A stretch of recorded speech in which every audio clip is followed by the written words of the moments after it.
फैल जाए। तो कोशिश करें आयरन करके या कुछ जुगाड़ लगा के, देसी जुगाड़ लगा के सुखाए, या नहीं तो मल्टी रखे, बहुत ज़्यादा नंबर में रखे, क्या दिक्कत है। नेल पेंट्स इतना रख सकते हैं, चड्डी नहीं रख सकते। ध्यान रखिएगा, खुजली को जितना खुजलाते हैं खुजली उतनी ही बढ़ती जाती है, इसीलिए खुजली को खुजलाना नहीं चाहिए। नमस्कार, स्वागत है आप सभी को आपके अपने यूट्यूब चैनल पे। और आज की वीडियो में हम लोग बात करने वाले हैं, एक बीमारी होती है जिसका नाम है रिंगवर्म।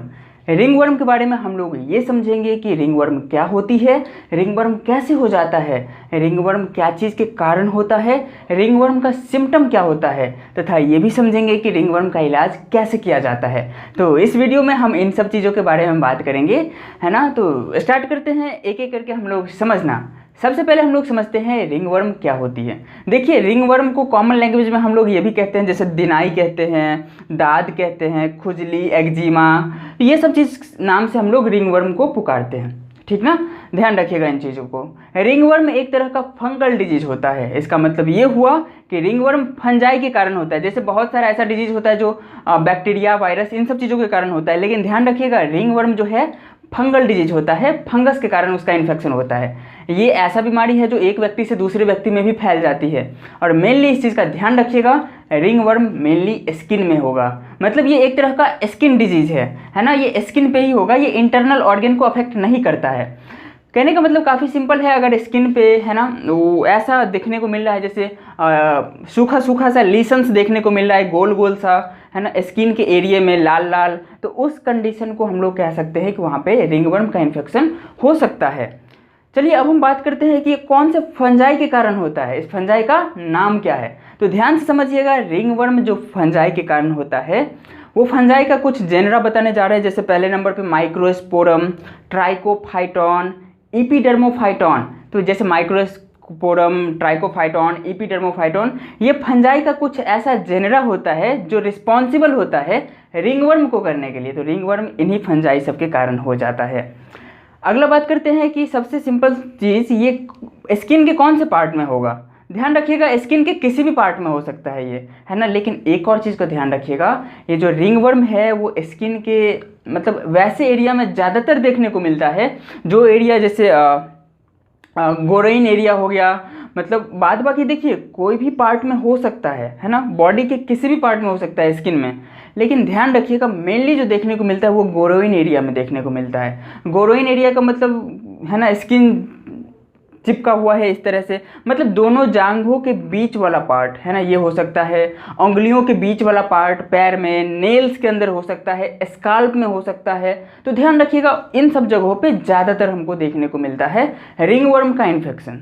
सिंपल सा उसका छोटा सा इलाज होता है, इलाज करवाते हैं आप लोग तो ठीक हो जाएगा।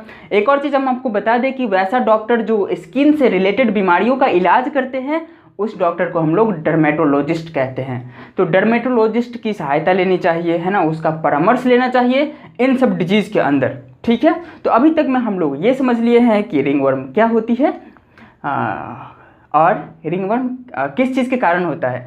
अब हम लोग समझते हैं कि रिंगवर्म का क्या क्या सिम्टम है, मतलब क्या क्या लक्षण दिखाई देगा, तो हम लोग समझ जाएंगे कि रिंगवर्म का इन्फेक्शन है या कोई फंगल इन्फेक्शन है। तो ध्यान रखिएगा, ज़्यादातर फंगल इन्फेक्शन के केस में या रिंगवर्म के केस में, है ना, स्किन पे जो पैचेस बन जाते हैं, मतलब कि ऐसा चकता टाइप का, या ऐसा कह सकते हैं कि जो स्कैली, सूखा सूखा लेसन, स्कैली लेसन्स जो बॉडी पे आ जाता है ना, वो काफ़ी नोचता है, मतलब वो काफ़ी ईचिंग होती है उसमें, है ना, काफ़ी वो नोचेगा। ध्यान रखिएगा उस कंडीशन में हम समझ सकते हैं कि ये रिंगवर्म का इन्फेक्शन हो सकता है।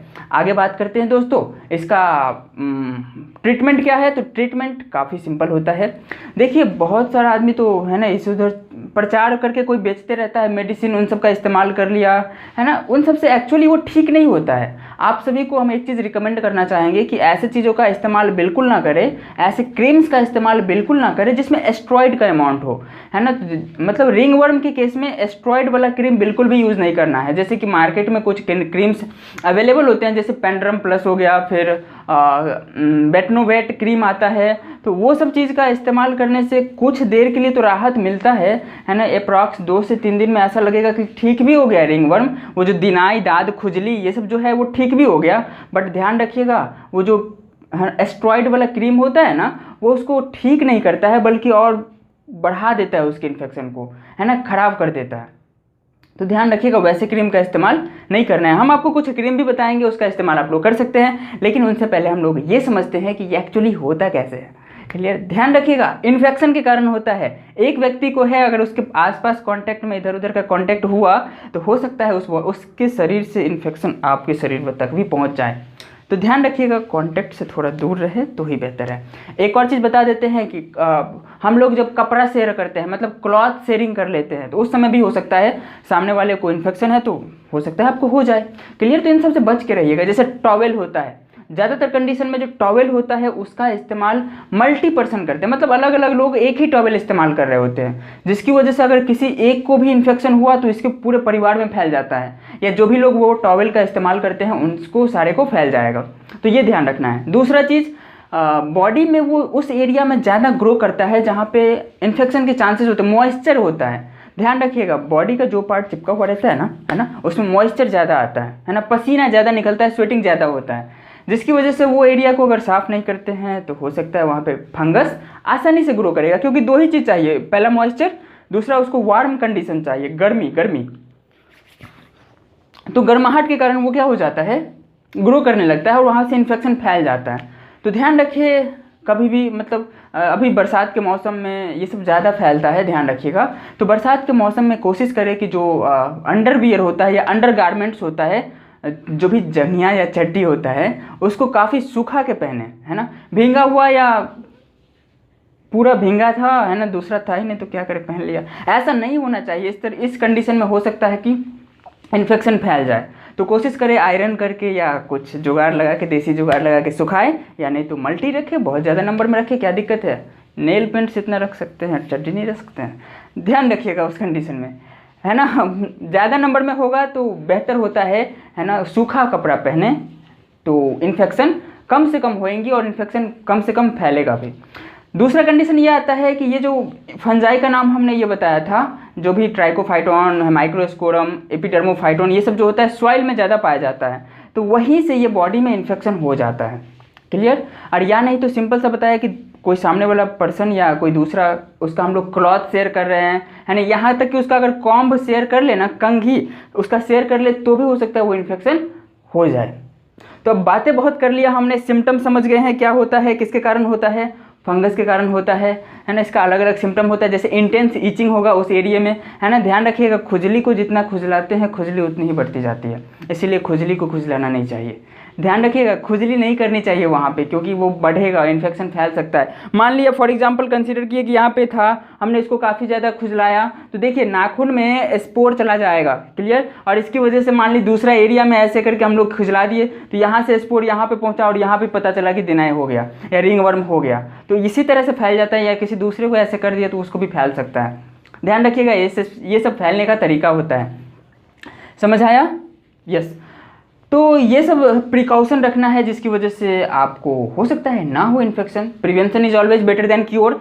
अब बात करते हैं कि वो क्या चीज़ हम यूज करें तो हो सकता है ठीक हो जाए। ध्यान रखिएगा जैसे बहुत सारा क्रीम मार्केट में अवेलेबल होता है जो एंटी फंगल होता है, आप कोई भी इस्तेमाल कर सकते हैं। बेहतर होगा कि आप अपने डर्मेटोलॉजिस्ट से राय विचार लें, उनसे बातें करें और उनसे ट्रीटमेंट लें तो काफ़ी बेहतर होगा। वैसे आपको सिंपल सा बताते हैं कि मार्केट में अवेलेबल होता है ओनाबेट, है ना, एक ओनाबेट क्रीम होता है।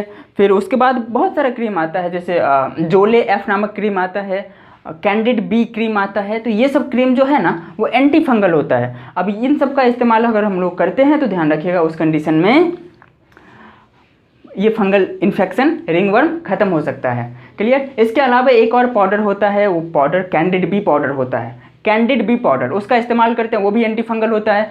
तो जिससे फंगस जो है वो डिस्ट्रॉय होते जाता है, खत्म होते जाता है। एक और चीज़ आपको काफ़ी सीरियसली बता दें कि ये जितना भी फंगल डिजीज़ होता है उसमें हम लोग अगर क्रीम इस्तेमाल कर रहे होते हैं तो उसका प्रॉपरली जो भी डोज है वो कंप्लीट करें। कहने का मतलब काफ़ी सिंपल है, आपको अगर बताया जाए कि 3 वीक तक करना है तो 3 वीक तक कंप्लीट करें। जैसे इन सब चीज़ों का जो हमने नाम बताया है ना, ओनाबेट क्रीम होता है, फिर प्लस दूसरा जोले एफ या कैंडिड बी क्रीम होता है। इनमें से तीनों यूज़ करने की आवश्यकता नहीं है, आप ज़्यादातर कंडीशन में ओनाबेट यूज कर सकते हैं, है ना। वैसे तीनों हेल्पफुल होता है, एक साथ यूज़ ना करे, कोई एक यूज़ करे, काफ़ी बेहतर होगा। और इसका इस्तेमाल आपको 3 वीक तक करना है, कहने का मतलब 7 या 21 दिन तक करना है। 1 महीना तक कर ले काफ़ी बेहतर होगा, है ना। ठीक हो जाए तब पर भी करना है। दिन में कम से कम 3 बार ज़रूर इस्तेमाल करें उस एरिया पे, है ना। उस एरिया पे क्रीम लगाना होता है जिस एरिया में इन्फेक्शन रहता है रिंगवर्म का, है ना। तो और दिन में कम से कम 3 बार करें, 1 महीने तक चलने दे उसको, है ना। ठीक हो जाए तब पर भी उसका इस्तेमाल बार बार करते रहे, लगभग 3 से 4 वीक तक। तो इससे आपका पूरा कंप्लीटली क्योर हो जाएगा, ठीक ना। तो आई थिंक आपको ये वीडियो हेल्पफुल रहा होगा, है ना। बीमारियों से बचने के लिए हम इसी तरह का वीडियो आप सभी के लिए लाते रहते हैं। इसीलिए आप लोग अगर चैनल पे नए हैं तो चैनल को सब्सक्राइब कर लीजिए, लाइक कीजिए, शेयर कीजिए। अगर वीडियो अच्छा लगा तो शेयर करें। और हम मिलते हैं आपसे नेक्स्ट वीडियो के दौरान। आपने वीडियो को कंप्लीट